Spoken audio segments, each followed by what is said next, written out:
So the UFC 298 press conference just took place, and there is quite a few things to talk about with that press conference because it was actually pretty good, especially compared to some of the stinkers we have had relatively recently.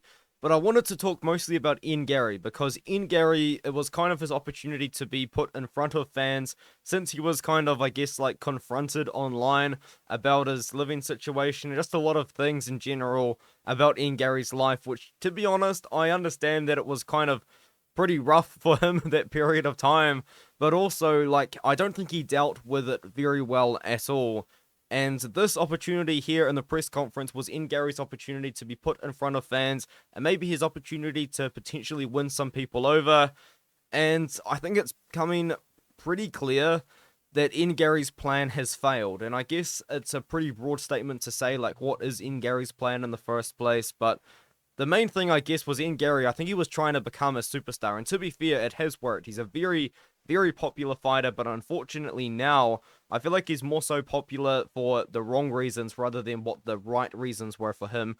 And I almost feel like it might have actually started all the way back when he was originally meant to fight Jeff Neal. Because, of course, when he was meant to fight Jeff Neal, the way that he was promoting that fight was with Jeff Neal's mugshot, when obviously Jeff Neal was arrested. I believe it was due to a DUI, something along those lines, and Ian Garry was kind of making fun of Jeff Neal with that situation, put his mugshot on a t-shirt, and then it come out that it was his wife's idea.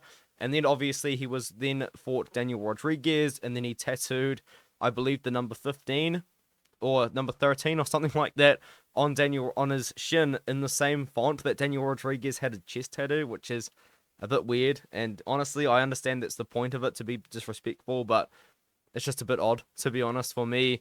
And then another one that he also did was obviously with the Neil Magny situation, which has been pretty well documented by a lot of other people, but I won't get into it too much. But what he really did was took something that Neil Magny said completely out of context. And I feel like through those things, it's made him quite unlikable as a person. And then it comes out with his situation that his wife's ex-husband is this nutritionist and allegedly lives with him, potentially. Yeah, a lot kind of went on, and Ian Garry didn't face the music very well at all. I don't think he handled the criticism quite well, and I can kind of understand it because there were a lot of allegations thrown out against him that were kind of confirmed with a lot of evidence, and he just didn't really deal with it well. But the press conference now was his first opportunity to really kind of face the music, to face the people, and be put in front of a crowd and see how they reacted. And they reacted very negatively, and Ian Garry was booed at the press conference quite badly. It seems like there were no fans there to support him at all. It seems like people just don't like Ian Garry anymore, which is kind of understandable. And I guess the plan that I was kind of referring to at the start of the video is obviously for him to become a superstar, because to my knowledge, I could be wrong about this, but I believe his wife handled his social media for a bit, and I believe his wife was kind of constantly kind of pushing these ideas to make Ian Garry more and more popular, and his wife was actually the mastermind behind the Jeff Neal t-shirt signing. His wife come up with the idea, and Ian Garry, I believe what he said was he was initially not super keen on it, and then he got talked into it by his wife, and then obviously he did the Jeff Neal thing, and I feel like that was probably the start of people thinking, you know, maybe Ian Garry's like not the most likable fighter in the world. And I guess you don't need to be the most likable fighter to be the biggest star. Like, you look at Volkanovski, people love Volkanovski. You can even look at Topuria. People love Topuria, even though they hate Topuria as well. He's also a star right now, and is also potentially going to bring big numbers if he can beat Volk. But I just wanted to talk about this because Ian Garry, obviously, he had a plan. In some way, he had some sort of social media manager, whether or not it was his wife or someone that he had hired. Maybe it was the nutritionist that was handling all sorts of things on the side. But it's not worked. He's getting booed at press conferences. To my knowledge, I think he used to get cheered by people. I think people used to quite like him. It seems like he's just now kind of by pursuing popularity, by pursuing being the next Conor McGregor, he's made himself a very unlikable character in the world of MMA, which isn't really the worst thing, though. I will kind of bring up, because I'm sure there will be people out there that are saying, you know what, Ian Garry, it's worked for him. People hate Ian Garry, so they want to tune in and watch his fights. And it's what he did say at the press conference. He said, you guys are all here to see me, which is just delusional. I hope he doesn't believe that, because it's just so dumb.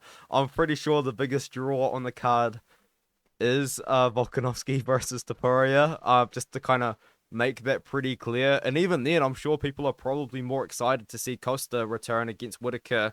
And then there might be some people out there, because Merab's gained a little bit of popularity, take on Cejudo. But I feel like Ian Garry versus Jeff Neal is definitely the third biggest fight on the card, which is probably why it's the third to the top. But anyway, I did want to come on here and just kind of talk about the situation, talk about the press conference. And I do think that Ian Garry's plan just hasn't gone to plan. That sounded dumb, but it's true. It's not worked out for him. It hasn't worked out for him at all. People don't like Ian Garry. Now let's talk about the rest of the press conference to get through quickly. Volkanovski's funny. I found him quite funny. I actually laughed out loud at some of the stuff he was pulling off with his outfit and with what he was doing.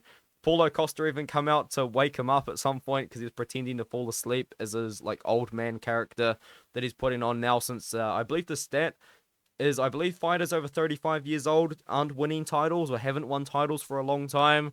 Volkanovski has recently turned 35. Be interesting to see what kind of goes on there.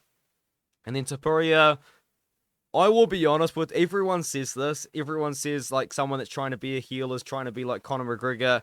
It really did look like Topuria was trying to be Conor McGregor, to be honest with you. But hey, Topuria's doing his thing, and if Topuria beats Volkanovski, I have no doubt. I think Topuria might be one of the biggest names in the sport if he can get past Volk. He'd be 15-0.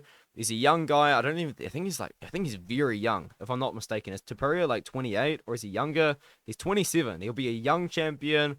He could potentially be a dominant champion if he can get past the top guys like Holloway in a defense.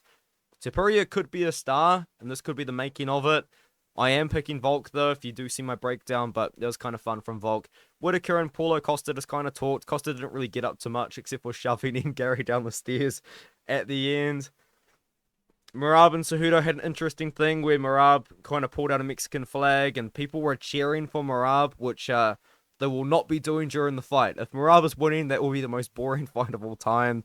Why are people cheering for Merab? He's one of the most boring fighters on the roster. Cejudo didn't really get the cheers that he's used to getting, but I guess it's because the card isn't built around him, and also he's coming off a loss, and he's been inactive, so I think a lot of MMA fans might actually not even know who Cejudo is, to be honest with you, because for me, I have been watching MMA for quite a while. I mean, I think I was like 14 years old when I first got into it, so that was like 2016. So I do know who Cejudo is, but a lot of fans, I think MMA probably blew up in popularity like a few sports did in 2020, and all we can remember from that is just him beating Dominic Cruz and then disappearing and coming back to fight Aljo. I think a lot of people don't even know who Cejudo is, and I think that could be reflected in the lack of cheers he was getting. Hernandez versus Kopylov, I believe that it's got asked 1 or 2 questions. That was kind of it. But yeah, I'm actually really looking forward to this card. Let me know what you think in the comments below. Let me know what you think about Ian Garry and this whole situation he's kind of put himself in, to be honest with you. And I'll just see you guys in the next one.